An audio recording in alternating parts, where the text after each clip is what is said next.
काम भरी जिंदगी में अक्सर होता है कि कभी कभी हमारा दिन बिल्कुल अच्छा नहीं जाता। हम सारे काम खराब करके आ रहे होते हैं जिससे हम रात को अच्छे से सो नहीं पाते और अगले दिन उसका असर फिर से हमारे काम पर दिखता है। साथ ही बहुत सी ऐसी चीजें हैं जो हमारा ध्यान भटकाती हैं और हमारी एनर्जी खत्म करती हैं। आप चाहे कुछ भी काम करते हो, इनमें से एक ना एक समस्या तो आपके पास जरूर होगी।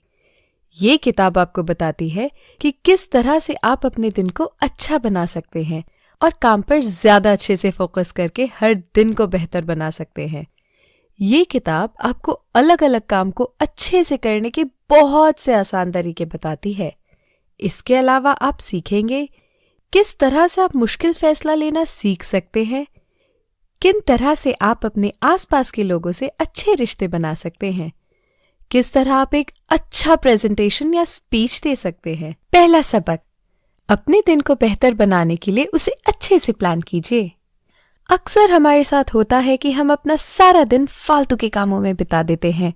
हम सोचते हैं कि हम बस कुछ देर में अपने काम पर लौट जाएंगे, लेकिन फिर हम न जाने कितने घंटे अपने फोन के साथ बिता देते हैं और शाम होते हमारे साथ सिर्फ एक पछतावा रह जाता है। हम सोचते हैं कि हम अगले दिन से अच्छे से काम करेंगे, लेकिन अगले दिन भी हम वही हरकतें दोहराते हैं। इससे बचने के लिए सबसे पहले ये देखिए कि वो क्या है जो आपका ज्यादा समय खा रहा है। क्या वो फेसबुक है या वो दोस्तों के साथ ज्यादा बात करना है? क्या वो मूवी देखना है या वो यूट्यूब पर वीडियो देखना है? इसके बाद आप उसे अपने समय से हटा दीजिए। साथ ही आप अपने हर दिन को कुछ गोल बनाइए और उन्हें शाम तक हासिल करने के बारे में सोचिए। इसके बाद आप उस चीज पर ध्यान लगाइए जो आपको करना है, ना कि उस पर जो आपको नहीं करना। आप ये मत कहिए कि आप अपना समय बर्बाद नहीं करेंगे, आप ये कहिए कि आप अपने समय को अच्छे से इस्तेमाल करेंगे। दूसरे शब्दों में, अपने गोल्स को पॉजिटिव तरीके से देखिए। ये देखिए कि आप क्या पाना चाहते हैं, ना कि ये कि आप क्या नहीं पाना चाहते। 1997 के एक रिसर्च में ये बात सामने आई कि जिन स्टूडेंट्स ने अपने प्लान में पॉजिटिव भाव का इस्तेमाल किया, वे अपने प्लान के हिसाब से काम करने में कामयाब हुए। इसके बाद आप ये तय कीजिए कि अगर आपको अपना प्लान पूरा करने में कुछ परेशानी आएगी तो आप किस तरह से उससे निपटेंगे। एग्जाम्पल के लिए, अगर आप अपनी एक स्पीच तैयार कर रहे हैं और बीच में आप भूल जाते हैं कि आपको आगे क्या बोलना है, तो ये तय कर लीजिए कि किस तरह से आप इस हालात से निपटेंगे। शायद आपको अपनी स्पीच के कुछ खास पॉइंट लिखकर अपने साथ ले जाने चाहिए, जिससे उसे देखकर आपको याद आ जाए कि आपको क्या बोलना है। इस तरह से आप अपने बेहतर दिन की शुरुआत कर सकते हैं। दूसरा सबक, भारी काम को छोटे कामों में बांटकर आप उसे आसानी से कर सकते हैं। कभी कभी हमारे पास कुछ इस तरह के काम आ जाते हैं कि हमें समझ नहीं आता कि हम शुरू कहाँ से करें। उस काम को दिए गए समय में पूरा करने में हम तनाव में आ जाते हैं। इस तरह के काम को पूरा करने के लिए सबसे पहले एक शांत जगह खोजिए और अपने दिमाग को कुछ देर तक आराम दीजिए। इसके बाद ये तय कीजिए कि अगले कुछ दिनों या कुछ हफ्तों में आपको किन किन कामों को पूरा करना है। उन सभी कामों को लिख लीजिए। इसके बाद उनमें से जो काम सबसे ज्यादा जरूरी है उसे सबसे ऊपर रखें और जो सबसे कम जरूरी है उन्हें अंत में। फिर एक बार में एक काम को उठाइए और उसे पूरा कीजिए। इससे फर्क नहीं पड़ता कि आप कितना छोटा काम पूरा कर रहे हैं, लेकिन कोशिश कीजिए कि हर दिन आप खुद को 2 कदम आगे लेकर जाएं। एग्जाम्पल के लिए, अगर आपको अगले हफ्ते अपना सेल्स टारगेट पूरा करना है, तो सबसे पहले ये देखिए कि आपको एक हफ्ते में कितने सेल्स करने हैं। इसके बाद ये देखिए कि हर दिन आपको कितने सेल्स पूरे करने होंगे।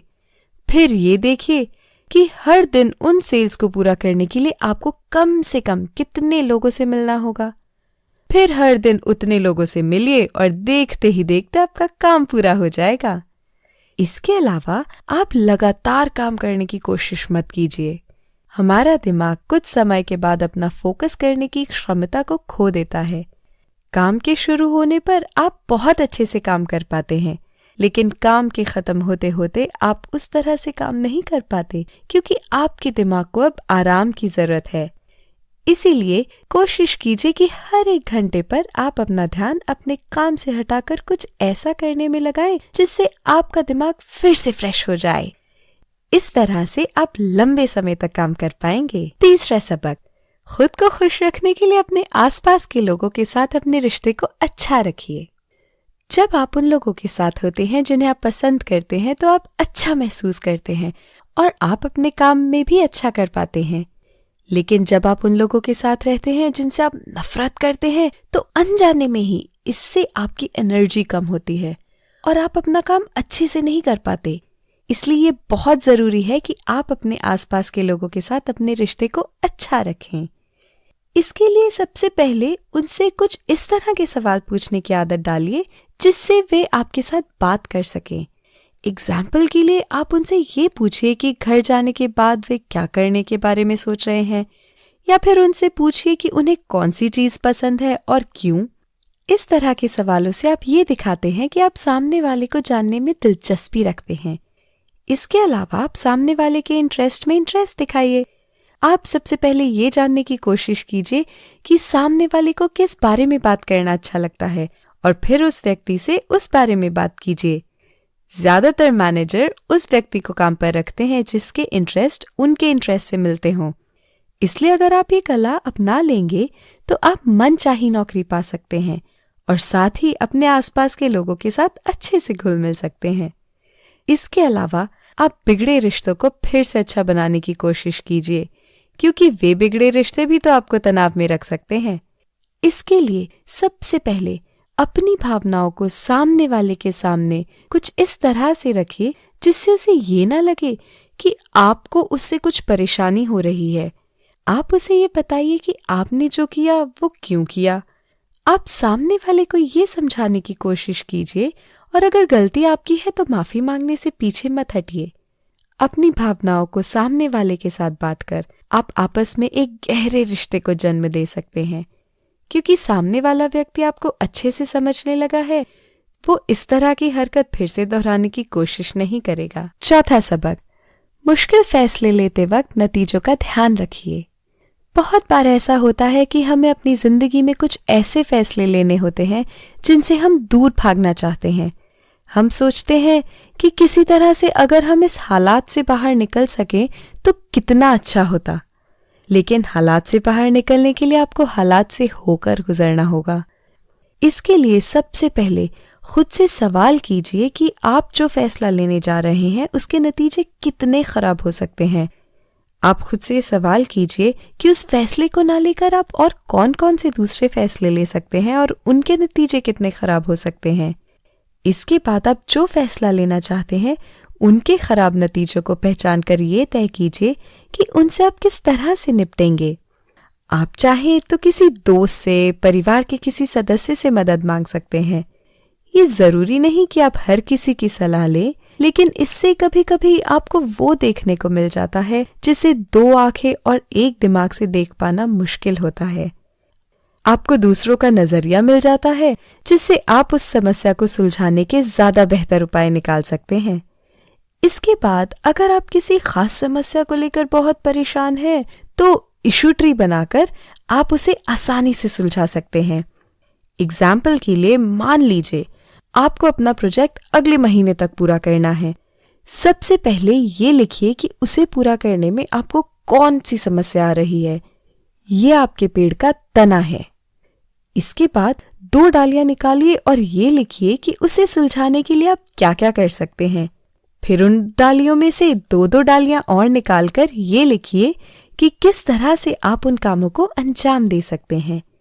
इसके अलावा आप अलग अलग डालियां निकालकर अपने लिए कुछ खास सुझाव भी लिख सकते हैं। इस तरह से आपका पेड़ तैयार हो जाएगा, जिसकी समस्या सबसे नीचे और उसका हल सबसे ऊपर आपको मिल जाएगा। 5वां सबक, स्पीच देते वक्त व्हाइट बोर्ड का इस्तेमाल कीजिए। बहुत बार ऐसा होता है कि हम स्पीच दे रहे होते हैं लेकिन सुनने वालों में से कोई हमारी बात पर ध्यान नहीं दे रहा होता। इसके लिए आप दिए गए तरीके अपना सकते हैं। सबसे पहले अपनी ऑडियंस को आजादी दीजिए कि वे जो चाहे वो सुन सकते हैं। इस तरीके का इस्तेमाल एमा ने किया था। एमा ने कुछ अलग अलग टीचर्स को अलग अलग जगह पर लेक्चर्स देने के लिए कहा और फिर सुनने वालों से कहा कि वे जिसे सुनना पसंद करें उसे जाकर सुन सकते हैं। उन्होंने ये देखा कि जब स्टूडेंट्स खुद ये चुन रहे थे कि उन्हें क्या सुनना है तो वह असल में सुन रहे थे, लेकिन जब हम किसी को जबरदस्ती अपनी बात सुनाते हैं तो वो हमारी बात में दिलचस्पी नहीं लेता। इसके अलावा आप अलग अलग तरह के वीडियोस या पोस्टर का इस्तेमाल करके अपनी ऑडियंस का ध्यान पा सकते हैं। जब आप उन्हें सिर्फ बातें सुनाते हैं तो वे समय के साथ ऊबने लगते हैं, लेकिन जब वो बातें वीडियो के साथ समझाई जाती हैं तो वे कुछ ज्यादा समझ में आती हैं। इसके अलावा आप बनी बनाई स्लाइड्स इस्तेमाल करने की बजाय व्हाइट बोर्ड का इस्तेमाल कीजिए।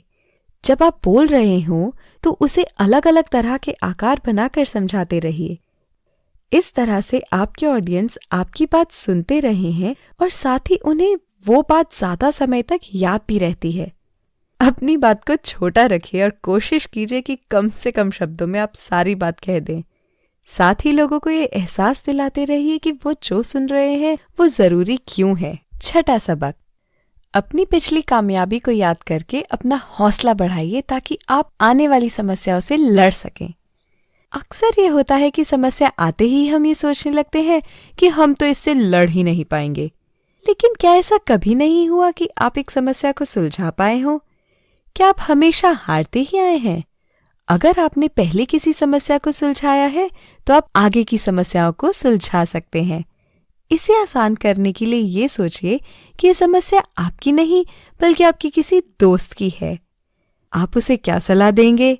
या फिर अगर आप चाहें तो आप अपने किसी दोस्त के पास जाकर उससे सलाह मांग सकते हैं। याद कीजिए आखिरी बार आपने किस समस्या को सुलझाया था और उस समय कौन सी चीज या कौन सी खूबी आपके काम आई थी। या फिर उस व्यक्ति को याद कीजिए जिसने उस वक्त आपकी मदद की थी। इसके बाद फिर से उस काम को दोहराइए और उस समस्या को सुलझाइए। आप हर समस्या को इस तरह से देखिए कि वह आपको कुछ नया सिखाने के लिए आया है। आप उसे एक चुनौती की तरह देखिए और उन सभी चीजों को याद कीजिए जो आपका हौसला बढ़ाती हैं। शायद अपने किसी दोस्त से बात करके आपको हौसला मिले, या शायद किसी खास व्यक्ति के बारे में सोचकर आपको हौसला मिले। इसके बाद उस हौसले का इस्तेमाल करके आप उस समस्या को सुलझाइए। कुल मिलाकर अपने काम को अच्छे से कर पाने के लिए सबसे पहले आपको अपना ध्यान अपनी मंजिल पर लगाना होगा। अपने सामने से उन चीजों को हटा दीजिए जो आपका समय खाती हैं। अपनी समस्याओं को हल करने के लिए सबसे पहले उसकी जड़ को समझने की कोशिश कीजिए और फिर उसके अलग अलग समाधान निकालकर सबसे अच्छा समाधान चुनिए। लोगों से अच्छे रिश्ते बनाने के लिए सबसे पहले उन्हें समझिए। समस्याओं को सुलझाने के लिए अपना हौसला मजबूत कीजिए। क्या करें? बार बार अपने नोटिफिकेशन चेक करना बंद कर दीजिए।